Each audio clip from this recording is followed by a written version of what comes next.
একটা ছেলে না পালাবে না, পালিয়ে যাচ্ছে পালাবে না পালিয়ে যাচ্ছে ধরো পালাবে না পালাবে না পালিয়ে যাচ্ছে ও তো রাজি বিয়ে করার জন্য ধরো ওকে কি আপনার কি বিয়ে দেবেন নাকি? ওকে আমরা পাড়ার লোক সব এক হয়ে হ্যাঁ। বিয়ে দেব আমরা হ্যাঁ আস্তে কথা বল হ্যাঁ ঠিক বিয়ে আছে। দেব আমরা রাজি এই তাও স্ট্যাম্প পেপারে লিখিত দেওয়া হবে হ্যাঁ স্ট্যাম্প পেপারে লিখিত দিয়ে স্ট্যাম্প পেপারে লিখিত দেওয়া হবে এখানে একটা বাড়ি আছে, এই বাড়িতে মধুচক্র চলে মেলা দিন ধরে।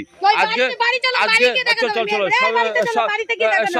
সব মেয়ে ছেলেরা আজকে সব মেয়ে ছেলেরা এই যে এখানে সব আসছে, আজকে মধুচক্র চলে এই বাড়িতে। সব মেয়ে ছেলেরা এই যে সেই ছেলে ছেলেকে দেখুন, আপনারা সবাই দেখুন, এই ছেলে সেই ছেলেকে আজকে পাড়ার সবাই ধরেছে। চল সবাই এদিকে আসো চলো চলে আসো বাড়িকে নেটে দেখা হবে ছেলে এখন ভয় পাচ্ছে, যাবে না কেন? কেন যাবে না? ও ছেড়ে দিলে পেয়ে বসবে। হ্যাঁ। দিনের পর দিন এরকম মধুচক্র চালিয়ে যাবে। মা হ্যাঁ। মেয়েদেরকে দিয়ে ব্যবসা করে খায়। হ্যাঁ। অনাবত ছেলে আসে, হ্যাঁ অনাবত মধুচক্র চালিয়ে যাচ্ছে। একটা না, দিনে 3-4টা করে ছেলে নিয়ে আছে পাড়ায় ঢোকে। হ্যাঁ। সরকার পাল্টে গেছে, হ্যাঁ। এই দুর্নীতিও পাল্টানো দরকার। হ্যাঁ। এই দুর্নীতি রাখা দরকার না। না। যোগী বাবা বুলডোজার হ্যাঁ। ইনকাউন্টার করা উচিত হ্যাঁ। ইমিডিয়েটলি। হ্যাঁ এই যে আপনার সবাই দেখুন, এই যে সেই ছেলে, তুমি সামনে দেখো, এই যে সেই ছেলে আছে।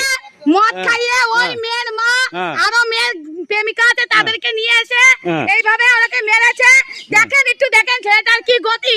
আজকের থেকে ছেলেটার সাথে লাইন না, 5-6 বছর ধরে ছেলেটার সাথে লাইন। এই ছেলেটাকে এইভাবে শুধু ব্যবহার করে গেছে, দিনের পর দিন ব্যবহার করে গেছে। অথচ ছেলেটার না বিয়ে করে, না হাগে, না মতে, না পথ ছাড়ে, কোনো কিছুই করে না। অথচ ছেলেটা চুষে খেয়েছে, চুষে। এবার আমরা পাড়ার লোক একতা হয়েছি, বিয়ে দেবো, কোনো কথা নেই। অনেকে রয়েছে এখানে, কোনো কথা নেই।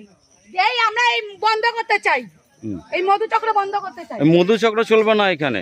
হ্যাঁ এই যে এই মেয়েটাকে বলো না, এই যে ছোট মেয়ে, ও মধুচক্রতে জড়িত আছে। এই যে ছোট মেজো মেয়ে, মধু মেয়ে, 2 মেয়ে মধুচক্র দেখে খাওয়াই।